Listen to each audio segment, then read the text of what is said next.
Qiz keltirish kelishimi. Abdori G'ayrat O'shur. 23, 24, 25 kunlar. Bu 3 kunni yangi bilimlar bilan tanishish, Shamsiyaga telefon qilish bilan o'tkazdim. Telefonni shuncha ko'p oldimki, odatda bir oydimi bunchalik ko'p telefonlashmasam kerak. Shunda qilishim kerak edi. Chunki u mening o'zgarishimni, o'zining barliq ishlarining oldiga qo'yib atganda, fursatdan foydalanib, uni o'zimga ko'ndirishim. Mening to'la telefonlarimni seg'indigan qilishim. Hattoki men izlamasam-mu, meni izlab telefon qildirishim kerak. Shundala maqsadga yetish uchun yo'l chiqardi. Paranlarimda uningdan ta'lim olish uchun degan bana bo'lsa-mu, uning sezdirmasdan qiziq parang chaqchaqlarni qilib ulguradi. Uni kuldiratdi. Hayron qoldirdi. Har bir so'z qiliqlarim orqali uning qalb torini chekatdi. Kutgan vaqtlarimni kelganda qiladi.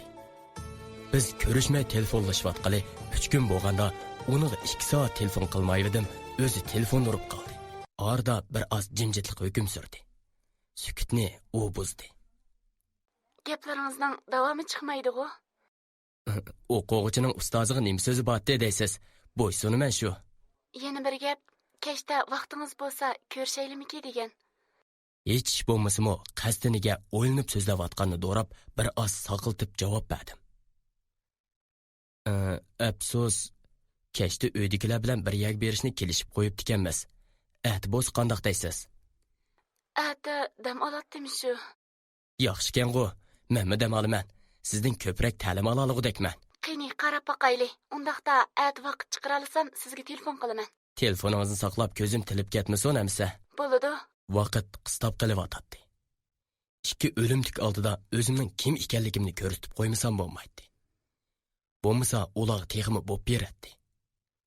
Oila sharoitidagi ustunlikka tayanib, o'g'illarni texmi ko'zga ilmas bo'lib olib, pul, huquq, obro'y va yoki boshqa bir tamolarda o'z g'ururini yo'qotgan ba'zi bir yoshlarimizga qilganlarni boshqalarga tengib, o'zini ko'rsatishga texmi fursat chiqarib beradi.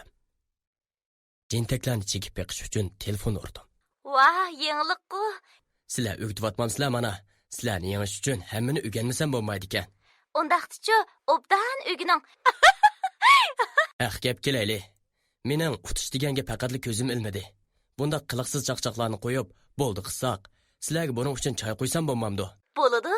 Biroq choyga biz xalqan do'stlarni chaqiramiz. Ularning oldida biz deganda qila olsangiz bo'ladi. Masalan, nima qilaman? To'xtamdagi pulning gapi tugasin, ammo boshqa shartlarni o'rinlaysiz. Boshqa nima shartlar bordi yana? Odamni ahmoq qilyotmaydigansizlar? Obdan ko'rib qo'l qo'ying desak, nochilig'ingiz tutib ketyapmamdi. Chidang amdi. Oldimda bosh egishingizga 5 kunlik qoldi. Angacha ma'tulardan ish o'rganaman demay, qanday qilsam bizning oldimizda yuzimizni to'kvanmaydigandiman deganni o'ylang. To'xtamda yana nima gaplar bor, ko'rib boqay. Bir nusxasini yetkazib bering. O'zingiz bir nusxasini elib ketgan-ku, shuni ko'ring. Bizdimi o'zimizning tegishi bor. Kechiring, ortiqi yo'qkan deb qo'yasiz. Xo'sh, amsa? To'li jila qilmay. Telefonimdan qo'yitilganlik signali anglanmoqda edi. Ish oldimda o'xshaydi. Ochiqning kayni kirgan menmu ikki jinning qildiqiga tushgan o'xshayman. 26-kuni. Oygulning to'xtam to'g'riliq degan gaplari menimni qo'chib, tuzukmi uxlayolmadim. Shamsiya bilan ko'rishishning tayyorliklarini bitirib olmasam bo'lmaydi. Amalsiz o'rnimdan turib, kutubxonamni yaxshi yug'ishtirib olib, uning telefonini saqlashga boshladim. Soat 9 bilan uningdan telefon keldi. Tinchlik amallik so'rashib bo'lgandan keyin u mendan qayerda ko'rishishni so'radi. Men bizning uyga keling, opamlar bilan sizni saqlaymiz. To'vadan Shakir, men sizning uyingizda yursam qamlashamdi. Qamlashmaydigan nimasi bor? Tortinmasangiz bo'ladi. Uyda opamlar bor. Uningga bir qiz savoqdishim keladi dedim. Boshqacha o'yladi bo'lma. Shundaqda men qizining boshqalarning uyiga xohlagancha berishi to'g'ri bo'lmaydi. Men uni uyimizga akalishning eng oxirgi planini so'qib qo'ygan edim. Uyingiz qayerda? Men boray. Voy, sizni avvar qilamdiman. Siz nerdaligingizni ayting, qishingizga hozirlab unib bo'laman. Uning yetib bergan yerga taksi bilan chopdim va shu taksi bilan uyga yetib keldik. o'rinlashtirish bo'yicha uni kutubxonaga boshladim. Shamsiya kutubxonani ko'rib turibli qoldi. Shakir, men biror kitobxonaga kelib qolmagandiman. Mush kitoblarning hammasi sizningmi? Yo'q, dadamning. Men bo'lsam tayyorni o'qiydigan o'qirman xolos. Dadangiz haqiqatan bilimxamar odamkan. To'g'ri deysiz, dadam bir kitob purish. Tomoq yemaydi-ki, kitobni voz kecholmaydi. U nima xizmat qiladi? Hozircha maxfiy, keyinchi bilib qolasiz. U boshqacha savol so'ramadi. Kitob jozisiga ratlik tizilgan kitoblardan o'zi xolig'ini elib, varaqlab ko'rib beqishga boshladi. Voy sodda bolam, savoqdishim desang ancha eranshimabdiman. Mana qara, Paridin birini boshlab kelsan emasmi? Onamning meni o'ylansang bo'ladi deb gepik kirgizamay yurganida mening tashabbuskorlik bilan qiz boshlab uyga kelishim uning og'zini ichib qo'ygan edi. Shamsiya tuyuqsiz kirib kelgan onam va onamning og'zidan chiqqan so'zlarga qarab, qo'lidagi kitobni yerga qo'yishni bilmay, bo'yinlargacha qizdirib ketdi. Voy xijiljon qizim, bo'ldi, xijil bo'lmang. Shokirjon bolamning kutubxonaga tunji mehmon boshlashi bo'g'ashqa kimdo degan edim. Asli bir farishtakansiz emasmi? Onam udulla Shamsiyaning qishig'i berib, uning peshonasiga so'ydi va uning qo'lidagi kitobni elib, kitob jozisiga qo'ydi. Shundaqla Shamsiyaning ikki do'lisidan avoylab tutib, uningga boshdan oyoq tafsili qarab etgandan keyin, Qaysi oilda cho'ng bo'lgansiz, qizim? Sizda kelinim bo'lgan bo'lsa, osmonda uchatdim g'ozadi. uning gaplari tugamasda gepining beliga tepdim. Ona, bo'ldi qila, mehmonni xijil qilmay, tomoq tayyorlik qilsang bo'lmamdi. Bo'ldi, chiqib turaman. Nimandaq ishtirsan? Qo'g'lima bo'ldi. Qiz do'stingdan qizg'indiganga men ya bir erkak bo'lmasam, kelgusidagi kelinimni ko'proq ko'gil qo'y. Men uni majburiy uydan chiqarib etdim. Uning gaplari uy sirtidimi anglanib turadi. Kechiring Shamsiya, onam burun bundoq emasdi. Bizni bundoq xato tushunib qoladi demabdiman. Hech qisi yo'q. Men chig'imdimi balam bo'lsa, ya'ni mushunda qishqa yo'liqsam xato tushungan bo'lardim. Nemishqimi onamga bu ishdan ozroq bo'lsa-mu xabar berib atmagan bo'g'aydi. Uning bu qiliqi planlarimni buzib qo'ymasi bo'ladi. Choy ko'tarib kirgan onamni bo'sog'idilla uzatdim. Onam qishig'i chiqdi va uningga ishlarimga buzg'unchi bo'lmagan. U mening qiz do'stim emas, qo'g'lishayotganim. Amalba kutubxonaga kirma deb jigilab qo'yib, kutubxona parda yo'chig'idan Shamsiyaga qaradi. U bo'lsa kitobdan mehrini uzanmaydiganlardan bo'lg'achqa, bayotinqi ko'ngilsizliklarni unutdimi yoki kayfiyatini turaqlashtiray dedimi, kitob jahozisi oldida kitob ko'rib o'tibdi. Ko'nglim tindi. Uning ko'proq kitob ko'rib olish uchun sirtda saqlab etib qaytib kirdim. U bo'lsa kitob mehrida mening sirtda uzun turg'inimni faqatli bilmaydi. Amsa, men qaytay. Nimaga oldiraysiz? Tomoq yeb qayting. Bo'ldi, rahmat. Apangizning oldida ko'rinib qoladi ekanman. Uningga deb qo'ydim. Bizni avar qilmaydi. Endi mening ruxsatimsiz bu uyga kirmaydi. Apangiz kirmasila tursam bo'lamda. Texi apangiz nima deb qaraydi? Qiliqlarga qarasa degandek o'ylab yurmisin deyman ha? Voy, undoq demang-a. Onamning sizni ko'rib bo'lgan xo'shligini ko'rmayyotamsiz. Uning qo'yib bersa sizni hozirning o'zida kelin qilib olg'isi ba. Yer tegidan uningga beqib inkosini ko'zatdim. U bir qizarib bo'lib sumkasini qo'liga oldi. Men mangay. Uyimizda qo'rinib qolgan bo'lsangiz, men siz bilan birga chiqay. Sirtda tomoq qilinayli. Siz avar bo'lmasingizmi bo'ladi? Uydala tomoqlansam bo'ladi. Meni to'simang, siz bilan birga tomoqlangan. O'zingiz yoqtirgan kitoblardan ilm olmamsiz. Zerikkanda ko'rasiz. Simsim yomg'irdagi Cho'nqir muhabbat degan filmning kitobini bu deb anglagandim. Sizlarda bormidi? Uning uchun tanlagan muhabbatli kitoblarning foydasi tegadigan bo'ldi. Ba, Tayvanlik yozuvchi Chunyovning Oqig'in degan romani-ku. Atigan tanlab qo'ygan yerimdan osala tepib berdim va buni ko'rib beqing, balki yaxshi yozilgan deb qo'shib qo'ydim. Uydan qaytashimizda onamga xo'sh deyish bakmi eg'ir keldi. Shundaqdimi Shamsiya axloqli qiz bo'lgani uchun onam bilan chiroyliqcha xo'shlashdi. Odatdagi paranglar bilan g'izolanib, Shamsiyaning elib mangan kitoblarni tezroq ko'rib olishiga vaqt chiqarish uchun tezla xo'shlashdim. Uni kashal qilganim o'zim uchunmi foydasiz. Yoshlik davri qadam qo'ygan har qanday bir qiz bu kitoblarning beshini o'qidimi, tugatmagicha bo'ldi qilmaydi. O'gillik atigangicha telefonim etik. qiz keltirish kelishimi davomlashmoqda. 27 kuni. Onamning to'liq o'tildoshlardan beshim saron bo'lay dedi. Degin aqini, u kim? Qayerda ishlaydi? Nima degan sodda? Chiroyliqlig'ichi o'texi, uyga yana qachon kelasan? To'y to'g'riliq paranglashdinglarmi? Degandek savollar bilan beshimni yepli ketdi. Oxir chidamay uyni tashlab chiqdim. Bugun yakshanba bo'lg'achqa yo'lladimi odamlar mag'maq. Tinch turib xiyol qog'udak jimjitlik izlayman. Topolmadim. Bo'lmay yolg'iz yurib ko'cha aralashga tushdim. Xiyol bilan mang'achqa kimlarning uchrashi, tunishlarning salimini elik olmay ketaverdi. Meni votaman. Bu ko'chalar tugaydigandek emas. Bir chaqda yomg'ir tushishga boshladi. Shundala o'shimni topgandek atrofimga sap soldim. Shamsiyaning uyiga qayrilgan ko'cha qizib turdi.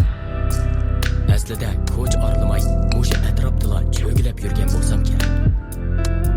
Qiliqlarimdan ozroq xijil bo'ldim. Yomg'ir tomchilari yuzimga tomchilamoqda. Yurgim yomg'ir suyida ozroq taskin topdi bo'lg'ay, atki ishlarim ustida o'ylanishga tutish qildi. Xiyollarimni yig'dim. Yurgimning bir yerlari Shamsiyaga xiyonat qilma. Mangulik dog'da qolasan demakdir. Yana bir yerlari bo'lsa, sen degan o'g'il bola. Tikishdingmi, utmay bo'ldi qilma. Bu mis kelgisida yuzing qandoq ko'tirib yuriysan? Pulg'o chog'liq ish. Ammo ularning degindek to'xtamda yana nima emas bo'lma. Putta odammi tugashkining shu. Sening uchun utosh balki futurishni xiyol qilma deb men novchilik o'yndamoqda. Xiyollarim to'xtam ustiga kelganda nima uchundir yuragim yig'ib silib ketadi. O'zimga o'zim nafratlandim.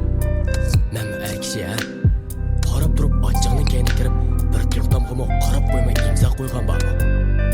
Mush to'xtam orqali sen qanchalik jafo cheksan, bu men qarang'u. Yuragim yana sib ketdi. Butun badanim chip-chip o'l uyga qaytdi.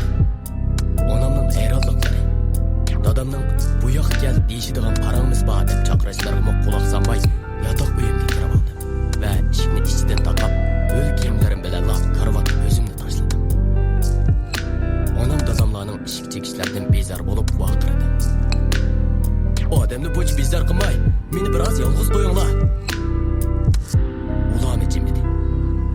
Ammo mening o'z kontrolligini yo'qotgan bu qalbim ichishmoqda.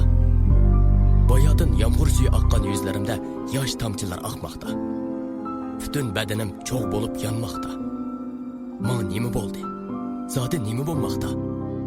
Nima bo'lganligini bilib tursam-mu, uni xiyol qilishdan, e'tirof qilishdan nemishqa o'zimni qochiraman. 28 kuni. Eg'ir zukam ichida o'rnimdan turdim. Kutubxona uyga kirib kitob ko'rmak bo'lsam-mu, faqat royim bo'lmadi. Kallamda faqat bir xiyol. Qanday qilish kerak? Voz kechaymi yoki oxirigacha elishish kerakmi? Shamsiyaga nima uchun shuncha ko'ngil bo'lib ketaman? Necha yilning bu yoqi shuncha ko'p qizlar yig'lab qoqshab o'laman deb qo'rqoq solgandimi, xiyolimga olmagan men o'zimga qanday qaraydig'ini bilmaydigan bir qiz oldida nimalga kelib qoldim. Xiyol. Ba'zida tatliq, ba'zida achchiq. Odamni nalarga boshlasan, ha? Uydagilarning tobilishi bo'yicha idoraga ko'rinib o'tib, kasal ko'rsataman dedimda, doktorxonaga yo'l oldim. Afsus, mening kasalimni tez ko'rish ko'rmaydi ekan. Qizitma ambulatoriyasida okul urdirishga majbur bo'ldim. Biroq telefonim tonish ovozda sayrab qoldi. Yurgim tatliq so'qib, telefonni oldim. Uning tatliq ovozi quloq tuvimda anglandi. Qisqacha salom soat qilishdik. U so'radi. Nadasiz? Odamni ansirtib nim bo'ldi sizga? Men qishingizda, ya'ni qizitma ambulatoriyasida okul urg'izyotiman. Telefon uzildi. Ayol o'tmay u qishimda paydo bo'ldi. Nima uchunkin uning chiroyimi sulg'un. Ilgirkidan qaradab, o'ruqlab qolgandek belindi. Odamni 2 kun ko'rmasmi, shundoq tez o'zgarish bo'lamdigandi. Nim bo'ldingiz? Naringiz og'riydi. Tunugun kech nim bo'lgandi?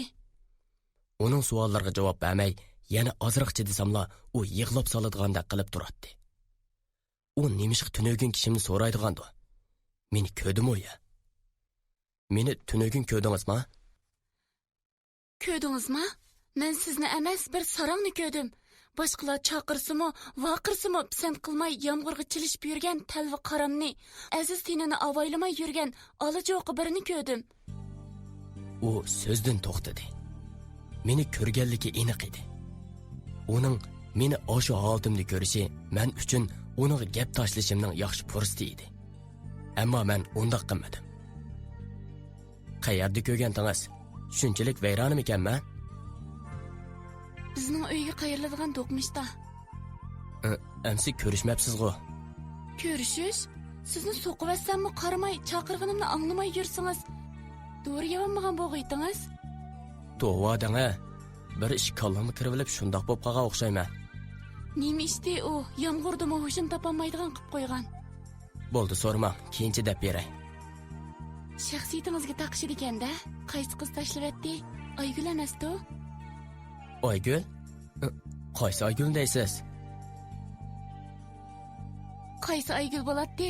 Qaysi kuni ko'klamda sizni qo'ltiqlab olgan ikki qizning birichi? Sizmi shu oshxonada bormidingiz? Bilmasga solmasangiz-chi, Shakir. Haqiqatan ular meni sizga ko'rsatish uchun akagan bo'g'iydi oshxonaga. Bo'g'izimga bir nima gaplashib olganda gap qilolmay qoldim. Men hech tushunmayman bu gapingizni. Aygulni sizmi tanimsiz? Tanishlam emas, u degan mening qiyomatlik do'stim Shakir. Qiz keltirish kelishimi davomlashmoqda.